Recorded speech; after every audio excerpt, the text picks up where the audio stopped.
Welcome to Game Woven, a collaborative storytelling collective building the world one game at a time. This week, we will be playing Hearts of Magic, Threads Untangled by Erica Shepard. If you like what we're doing here, you can follow us on Twitter at GameWoven, where you can join our Discord. And check out our Patreon at patreon.com/GameWoven.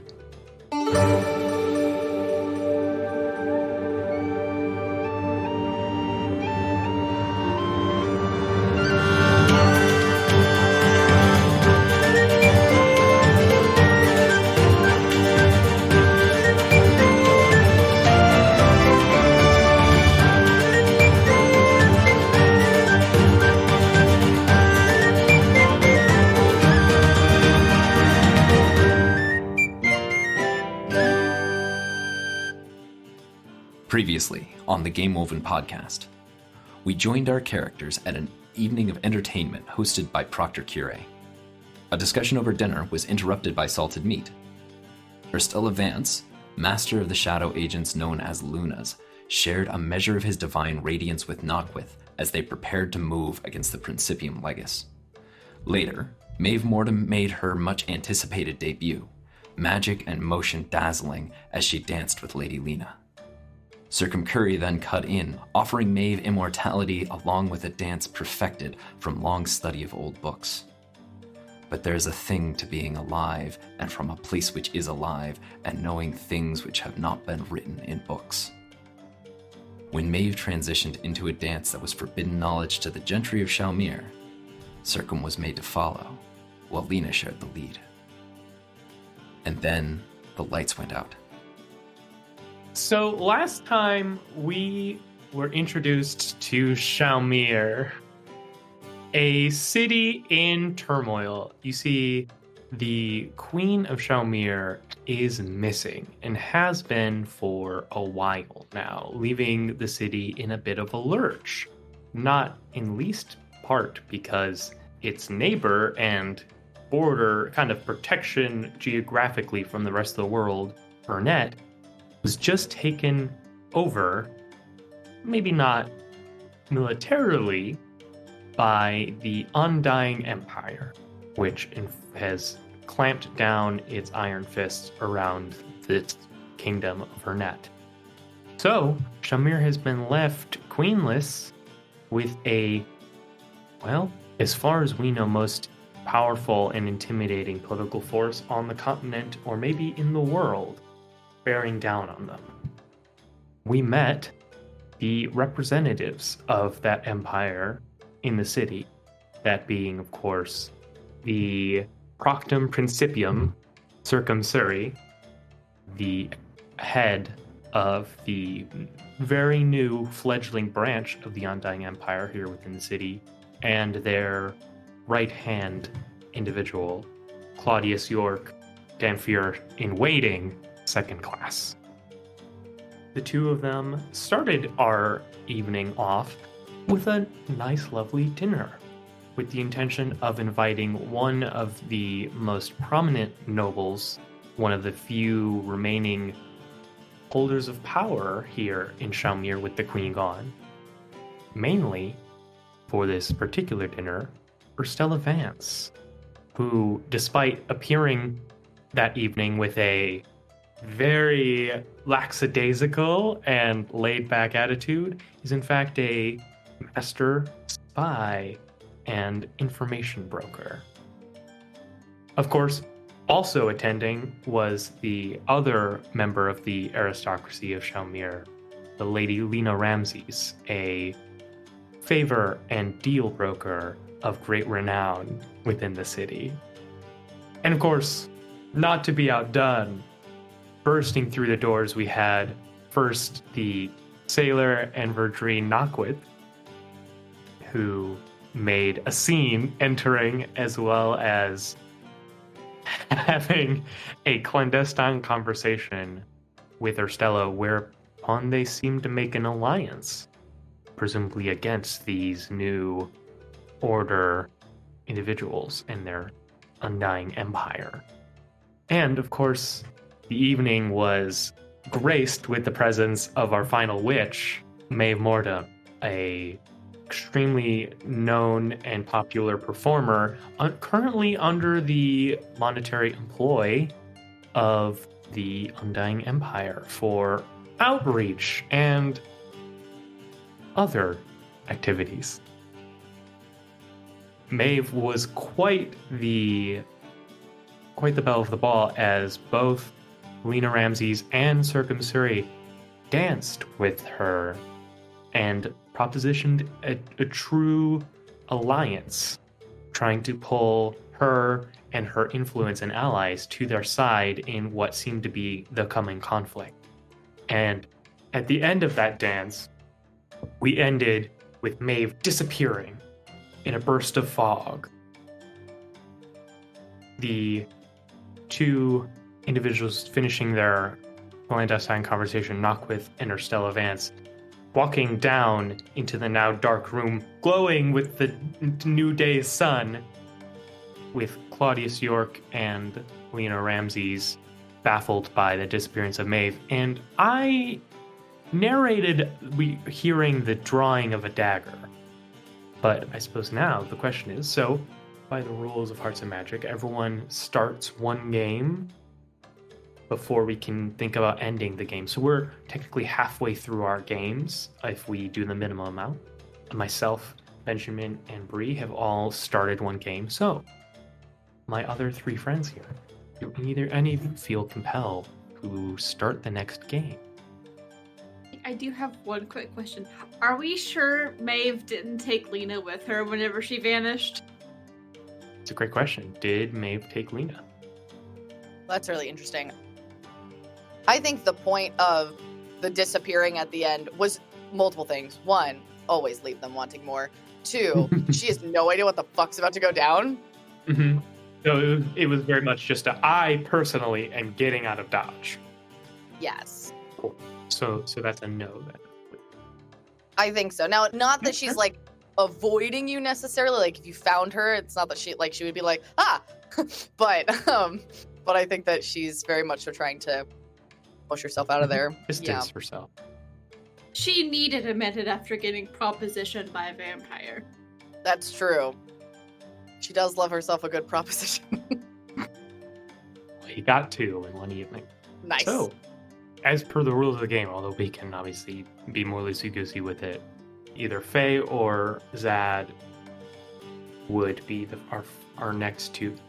Just choose a game. If we want to keep it within continuity, unless Faye, do you have a flashback or something that you want to do that is outside of the present timeline? Figured out what exactly I want to do, what game I want to do, but I will say that Ben mentioned doing the weaving a spell throwback thing, and that would be a really interesting segue at the current moment in time. I just feel a little sad that I'm not picking something intentionally to flirt with people. Oh, don't worry. It'll be pretty charged. There Nice. you go. So, and also, remember, we're not limited to one game per person, so... Yes. This is so TV, too, to be like, the last thing that you saw was this really climactic moment, and you're like, okay, next episode, we're going to jump right back in. It's like, just kidding. 3 years ago. Like, all 6 of these people being at this manor for this dance, and then the lights to go out, feels a very premeditative circumstance. So... If I could, as you guys are getting into that, just to do that table setting, we get the lights going out and the sound of a knife being drawn. Probably there's a shadow being cast from the 2 sparkly boys who have just walked into the room. And from the middle of the room, what you hear is...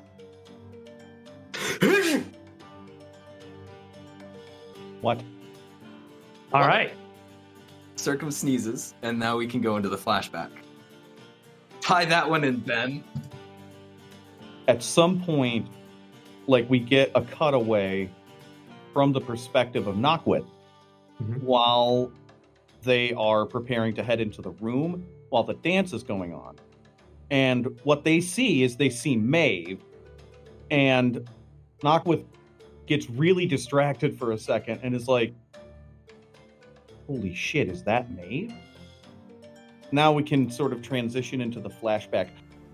So, Maev, how long ago did Knockwidth and Maev meet? How old is Knockwidth? Knockwidth being a plant person, I think they live a little bit longer. So he sort of looks like a young adult, but like he might be like 50 or 60. Okay. So I didn't know if like because it was a plant, maybe it actually was like a faster life cycle or something like that. Or if you spent X amount of time like rooted before you came out of the ground, and that means that you don't have as much lifetime or things like that. I don't know. We have very little lore for Verdreen aside from Plant Gang, so whatever y'all say next is Plant canon. Gang, shoulder vines, that's all we got basically. Yeah, we have not established anything else. I will say, I actually think that Knockwidth and Maev have known each other for quite some time. I don't think that they've worked together a ton, but I think that they have more, because I was thinking about this. You were thinking about Knockwidth? Oh. I was just thinking about a number of things for the game. But especially in regards to like the fact that they're casting spells together and have grown quite close. I think that Maev is not actually human. I think that she appears to be human and takes the efforts needed to continue to like glamour herself so she looks human. But I think that when you actually see her as she normally is, parts of her crackle and dissipate at the edges. And I don't know exactly what to call it, but I was thinking effectively a thunderstorm version of a siren. Oh.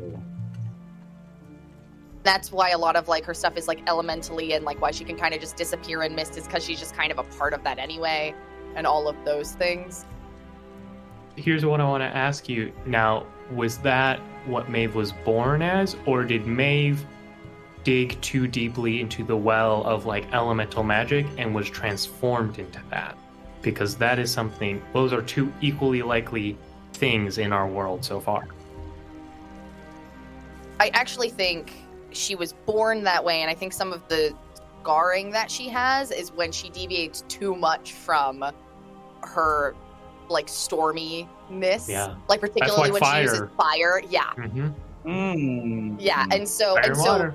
that's made parts of her a bit more smoky instead of like misty. Like parts of her, like when her edges get ethereal, used to be almost this fog, and now almost is like darker, thicker smoke like you'd get from a fire.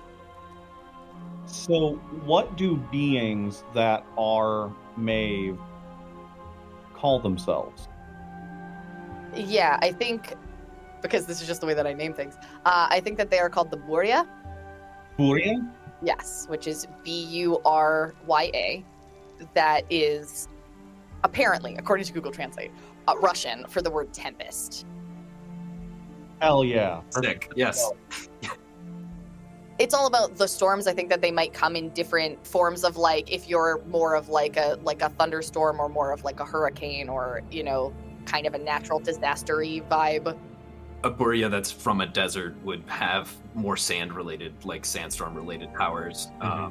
Yeah, they walk around be like, da-da-da-da-da. Yeah. So I can do a really good Darude sandstorm sound, but I'm choosing not to for y'all. Thank you.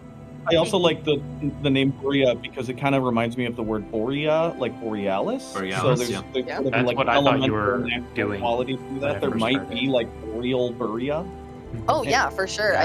I think that having like people who use sort of light, and it's less specifically elemental of the, you know, typical fire, earth, you know, or like if you're doing like wood and stone and whatever, like depending on which it's kind of its own thing of Specifically weather, or would there be like earthquake Burya?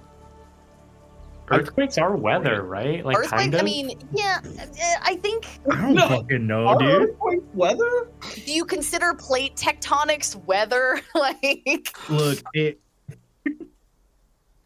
the interesting thing to me, right, is like the idea of like the verdrine are natural processes of plants, right? Like grow out of the ground, and buria are natural processes that affect the ground. Is a way to think about it, almost. Yeah, and I think they are. I think they seem very airy to me. So we might have like a night buria or a boreal buria or windy. Yeah. Yeah, stars and winds and like those kinds of things. If there is something that is more like volcanic activity, plate tectonics, and a person like people who are derived from that in a similar way to the buria are derived from weather, that would just be something completely different. Yeah, it could be that they're like related or two sides to a coin or whatever, where you've got the more like energy based version, and then you've got like the more tactily based one, and that's where you'd get like the fire, the passion of that, and whatever. We can make Dirt Gang later. Anyway, so that was incredible. So we hear is that someone deeply rooted to sea and the sea plant life and a storm get together to weave a spell. You are here to create a powerful spell, the type that needs time, magical components, and 2 magic users, and will have a more powerful effect than any one person could create on their own. So, weaving the spell. Decide together what effect you want your spell to have. The effect can be as grand or as narrow as you see fit. Take turns choosing 1 component, 1 craft, and 1 cost. So first, what kind of spell are y'all going to craft? Do you have any specific goals in mind? No, but I think that this is not necessarily related to the mission. I think that this is the last time we see each other for actually a very long time. So we've been friends for a while, and then I think that after we do this, maybe the first time you see me is like that moment of like during that dance and the dinner and all that. Yeah, exactly. Like I haven't seen you for years, and the last time I saw you, we did this thing, and I don't think the Undying Empire invading was even a twinkle in anyone's eyes at this point. This was mostly us just kind of anti the queen and or the lords and ladies of like just being like, this is just something for the city. Yeah, or if it's just something that like we're trying to do, just our efforts. And I wonder if maybe there's sort of like a co-mentorship thing going on. Maybe we're trying to learn about each other's magic in sort of a kind of a semi-intimate way. Like this is like, you know. Yeah. Yeah. Yeah, what better way to learn, am I right? Yeah. Than to entirely understand each other. Yeah, we got it.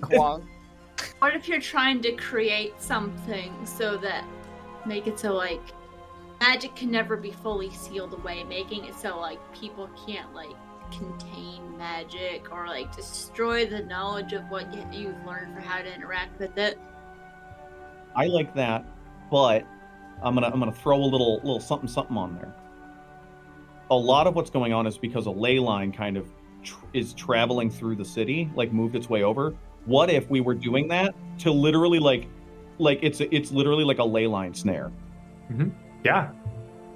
We are the reason that the leyline moved over the city, which brought the Undying Empire here in the first place. So that's a much better idea. My idea was like making the harbor like supernaturally safe and thus like kind of cementing it as a place of like influence for y'all. But that sounds I don't know great. why in my head this spell in the harbor was just y'all sitting on the shore just spinning in the water a lot. I don't know why that's what came to my mind. We're just kicking our little feet and being like, oh, isn't this nice? You and me go fishing in the dock.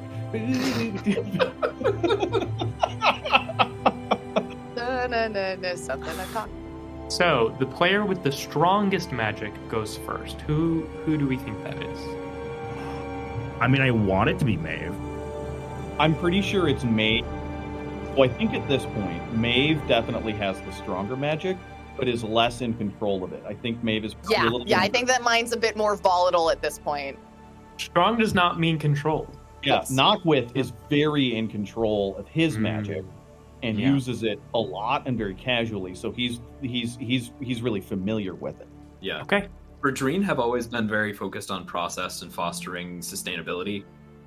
Storms are fickle, man. Yeah. Like, they rage real hard, and you're like, oh my god, and then they're over, and there's that calm, and you're like, oh, weird. And I think it smells nice, and it's so safe and cool. Yeah, Maeve always smells real good. Incredible. She is, in terms of goals, trying to find that idea of like the calm within the storm, of like, that's what she and Knockwidth have been working on, of like, yo, yes, you've got a lot of just raw power here, but you have to be able to calm it down or it's going to consume you, especially because of what we're doing right now, which is going to magnify our powers even more. Yeah. Well, perfect. So you are going to choose one component. So you're going to want to describe the component's meaning to you and to bring out the qualities of your own magic to bear. So whether the components are getting their power from the natural form, their ritual use, or the power you imbue them, right? So the game has some components written down, like a chip of stone from your childhood home, dissolved in acid, a bolt of lightning held in clouded quartz, a crystal glowing purple light mined from a distant land. It can be anything, right? Just what is a physical object that Maeve would use when creating this powerful spell to draw a ley line, and what makes it powerful? I think that this is an idea that I've used in the past, but I love a lot of it, and I think it fits really well here. So Maeve, for this component of the spell, pulls out a Fulgurite. Do you know what that is? Is that like a coffee rock? Like a Fulgurite? No, so god damn it. No, Bad so joke. a Fulgurite Yes. is commonly called fossilized lightning. What the fuck? It's isn't it when lightning strikes sand and makes like a tube of glass or something? That is correct. Yeah. So Oh. like if you unearth it without breaking it, you can see the shape of this branching lightning bolt essentially that you dig out of the sand. So I think that this is from when she was younger, and we live on a coast, we live in a harbor, so I would say it was on the beach. I think she called her first storm, and it created this Fulgurite that she has had and kept, because it was like the first manifestation of her magic and her power. So I think that is what she has decided to use for her component. I love that. That's so cool. Incredible. I just want to know, bringing out this piece of Fulgurite, is it a nostalgic happy? Is it a mournful sad? Like, what kind of emotions does seeing this object, which I'm guessing you either haven't looked at all for a long time or rarely take out, like what kind of emotions does that bring up for me? When she decided to grab it, it was a bit of a somber moment of like, wow, okay, like I'm really letting this go. But I think that since she created it, she has been waiting for the right time to use it. So there's a great sense of satisfaction, and this is what this was for. All right. So then, Knockwidth, you are going to choose the craft. So this is the how, right? So a circle of ash and a circle of rose water around the components and yourselves, back to back with your eyes closed, seated next to the component. What does this spell look like, the process of casting it here? Yeah, let's see here. So the one in here is two hands clasped around each other, holding the component close. But I think it's Maeve's hands around the thing, and then Knockwidth's fronds, his vines wrapped around it. And then what he is doing is he is holding Maeve by the shoulders with his actual hands and kind of clutching right up around the collarbone, shoulder region there. Just sort of gently, in kind of a gesture that's like, okay, don't fly away on me here once it starts getting really weird. I think that the further along in this process we are, the more ethereal she gets. Mm-hmm. And that's actually, I think, why you're also holding on to the component, because her hands, like, she has to really, really focus to make sure her hands don't disappear. And the reason he's doing the vines, he's holding the vine, the component with the vines, is at one point, Knockwidth explained how the Verdreen channel their magic, and it's very it's very language based. You know, he explains that Verdreen language is simultaneous in sign language and spoken because they use their vines to like make shapes and gestures, and they use touch. Plants can't see and they can't hear, but they can feel touch. So the way the Verdreen touch plants, the plants actually feel that as communication. And so what he's doing is he's connecting with this stone and actually like hearing its thoughts. He says, when you're powerful enough and focused enough, you can even speak to the earth itself. And so he's like wrapped around here and he's like trying to connect with it while also trying to like maintain a connection with you so that you don't like just shoot straight up into the sky and start like a 3-day hurricane event. Yeah. And before we get to the really juicy bit of weaving a spell, I just want to know, what do you think, Benjamin, the Fulgurite is saying? So the Fulgurite was made when Maev struck something with light, right? First storm. Yeah, first storm ever. And so if we think about lightning, it comes from the clouds, and the clouds are connecting to the earth because of like some charged stuff. Yeah, it's Lex is making some gestures like that's not perfectly accurate. I know. I mean, technically, it's going from the ground to the sky. It's sort of technically. Actually, you know what? I like that correction. It going from the ground to the sky is way more romantic. And I think what it is lightning bolt actually has in it a message. Literally, there is a message planted inside the Fulgurite. And the message says, if we are ever parted, the seas will bring us together again. So now we have an earth god that's in love with the sky god. Maybe. And the sea who is either their matchmaker or like... I was sort of thinking that it was like a longing from like someone who had walked, like it could be a mortal sent that wish into the heavens and the earth kept it, and finally the Fulgurite connected it, and then Knockwidth heard it. Or it could be deities, it could be any number of things. It's just that's what's in there. It's a message in a bottle. So, as a mythology enjoyer, I was going to say, actually, in Egyptian mythology, the sky and earth are a pair of gods that were married and were separated to keep them from making kids, because it was destined that their kid would be badasses that would ruin everything. They're too strong. Yeah. So that is a thing in actual mythology somewhere. It's common in Greek mythology too. There's a lot of like outside of the gods, outside of the Titans, there was just Gaia and Uranus and like, you know, whatever, and going into all of that. So if we are ever parted, the seas will bring us back together again. That's the message on there. All right. And Maev, there's only one more thing that a spell needs, which is a cost. So this is a cost Maev will pay. Not might, will pay whether the spell works or not. So some of the suggestions are: a friend of yours or one of your soldiers will lose something dear to them. If you could once form images in your mind, you will no longer be able. No light will warm your skin, nor breeze cool it for months or even years. Your sleep will be forever troubled by nightmare or restlessness. What kind of cost is Maev willing to pay to draw this ley line here?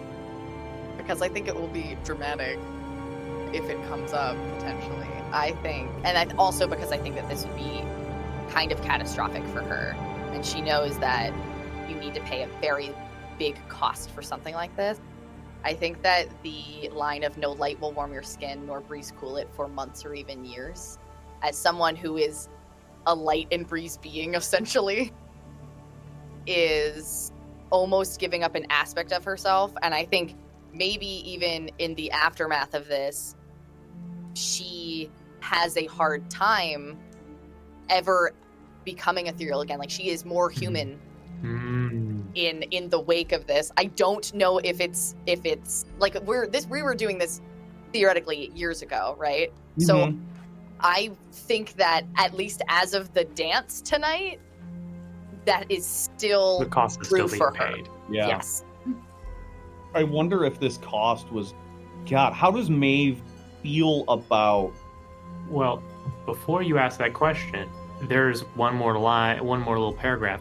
When your partner chooses the cost, this is for you, Benjamin, you may choose to pay that cost for them instead and take the consequences upon yourself. You must tell the player, but you may decide yourself if your character tells their character, meaning that Maeve wouldn't necessarily know that Knockwidth took this hit. Why are you willing to pay their cost for them? That I had a thought of maybe the spell, if it works or not, it still takes a long time for that ley line to move. So what if the cost continues until the ley line arrives and then you're like... The ley line has finally shifted as of the beginning of this game. So, yeah, maybe she was expecting it to end and it hasn't yet. And she's like, what's happening? I believe that Knockwidth does take the cost. The light can't help him, which is devastating for a plant boy. And he cannot feel the breeze, even though he's a sailor, right? So, like, that, one of those simple joys is lost to him. And I think that's partially why he begged Urstella for his light, because he knew that we were getting close to the situation maybe finally being over all these years later, but he's just desperate. Like, we're talking a man who's been starving for years for something that is, like, very much a part of him. And I think he doesn't tell Mae. I think when it concludes, he's just like, yep, just that simple. Easy stuff. Let's do it again sometime. But honestly, I think he's filled with, like, it's kind of hurtful to him. Like, it's like he immediately regrets what he did. And this is probably why we haven't talked in a while either. Cannot stand to go near Mae. Not because he hates her or anything, but just because it just is so... Reminds you what you gave up. Yeah. So, my question then is, since she knew what cost she would be paying theoretically... That was you... That was me as a player. So she doesn't know. I understand. She doesn't know. Gotcha. We got that good dramatic irony. Maybe the Fulgurite, like, told you what the cost was because you were able to communicate with it. Maybe. And so you were like, oh, like, because it's like, it's her stuff. She's the one sort of at the center of it. And it's like, this is what's going to happen. And you're like, oh, shit. Nope. Can't do this. She's too young. It'll break her. She's a newbie. Let's not. Yeah. Also, just a thought. The ley line, like the actual, like, pathways it travels, looks like Fulgurite. Yeah, it's like all I love it. Incredible. It normally went this way, but because of the use of the Fulgurite, it branched another direction and just kind of splintered out from there. So there are other areas around this city that have this, like, magic sort of spewing forth from them. It's not just our city, it's all of Shaumere, basically. Yeah. I guess I had another follow-up question. What exactly was Knockwidth and Maeve's relationship sort of leading up to that? Because they were very close to even think about doing this. And then Knockwidth just disappeared. Yeah, I think that they had some level of that understanding of, like, you understand me in a way that a lot of people don't, just on, like, a fundamental level, and not even necessarily, like, emotionally or, like, physically, but, like, just in a very base foundational way of who you are as a person. It's like, you just get it, and if you don't, you don't, and like, that's just how it is. And so I think that you were also one of the only people in the city that Maeve has told or that knows that she's not human. And that would have been, like, we would have had to be incredibly close friends at the very least in order to pull that off. And this would have been before she was, like, an entertainer too. So A nobody. Yeah, she probably honestly just worked at some little shop somewhere making little trinkets or things like that, or helping out as just like a shop hand. And they would run away into the woods and work on their magic together and do all of that stuff and collect other witches from around, being like, oh hey, like, how are you doing? And that's how it all kind of started, was then. And I think when you disappeared, Maeve was like, okay. That's when she stepped up and like started to like really pull these people together. Yeah. Oh my god. Okay, I have it. They would have been lovers, but they were so young that wasn't even on their mind. I'm going to say this wasn't like a few years ago. This was like decades ago. Like they were actually, it was like a My Girl situation. They were basically kids. This is like, we were the beginning of a rom-com, and then it just like fizzled out. And then they ran out of funding at the studio. They scrapped the project. Everyone's looking at Knockwidth and Maeve like hanging out a lot, and they're like, oh, those two are going to get married like immediately when they're of age. And then they did this ritual because they're kids. They don't know what they're fucking with. And Knockwidth takes the hit, and then it's like, oh man. And most of his life hasn't fucking felt anything. And most of his life he has not felt the sun or the breeze. No wonder he's down to kill someone. Tragic. Oh, That's I heavy. love it. And for Maeve, it's like, we did this together and you just abandoned me. And Yeah. so she threw herself into being like, all right, well, I'm just going to create something for myself. I don't know what that's going to be yet, but I'm going to collect the people that I need to. And that's just what she's been doing. Oh, All right. So once you've finished creating the spell, the players who were not playing Weaving a Spell may decide whether or not the spell succeeds. If any player feels that the effect of that spell was intended to have is too much, or the costs paid are too few, they may declare the spell failed.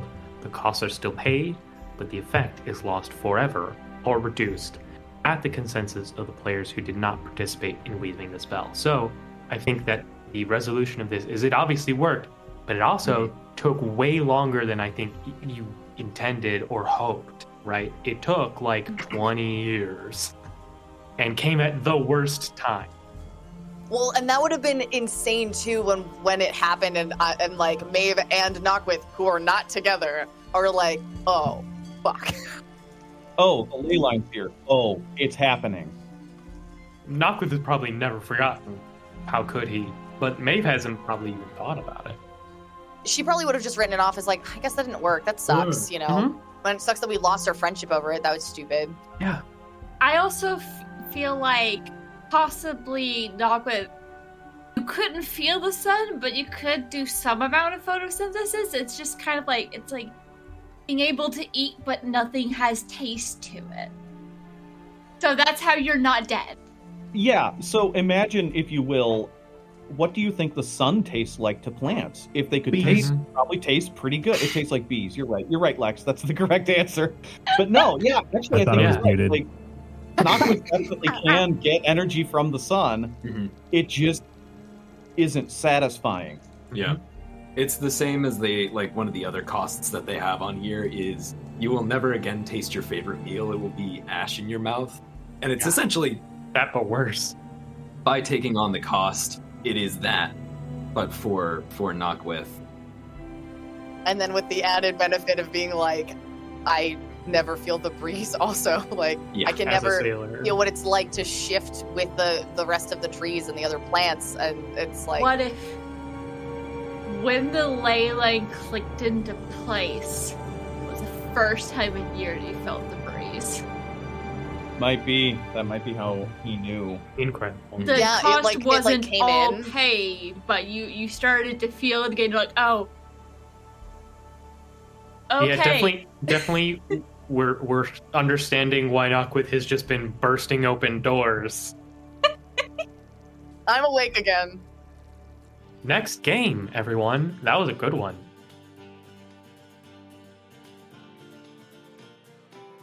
This brief break has been brought to you by Mildred. Ben's dog. we're not sponsored. Ben's dog. Ben's dog. Mildred sponsors us. Mm-hmm. Vote for Mildred.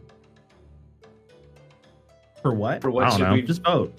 Does that Yeah. mean that like he's gonna like feel this light?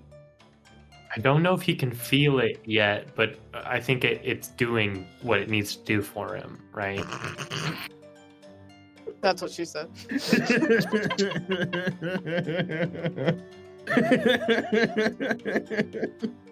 Or was that the first time that he felt what sunlight feels like? It was like supercharged God sunlight. So just the moment, oh wow, this is a power out as the shoulder blades came out. Hey, that's still what she said. I definitely feel like it doesn't feel like the sunlight he hasn't been feeling for 20 years. It felt even more so. You know when you open your phone like in the middle of the night and the screen is brighter than you want it to be, so like your eyes kind of burn a little bit as they adjust? That's what I imagine it feels like on his body at this light. It's like, oh, fuck. And like, it's not like a bad pain necessarily, but you're like, oh, no. Or like when it's Texas and it's 100 degrees outside and you walk outside and you're just like, ugh.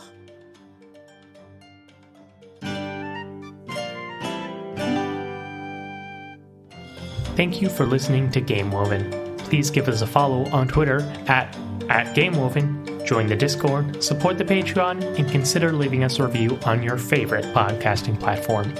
This week's episode featured Faye Morell at Mendari, Mendarii, on Twitch and Twitter.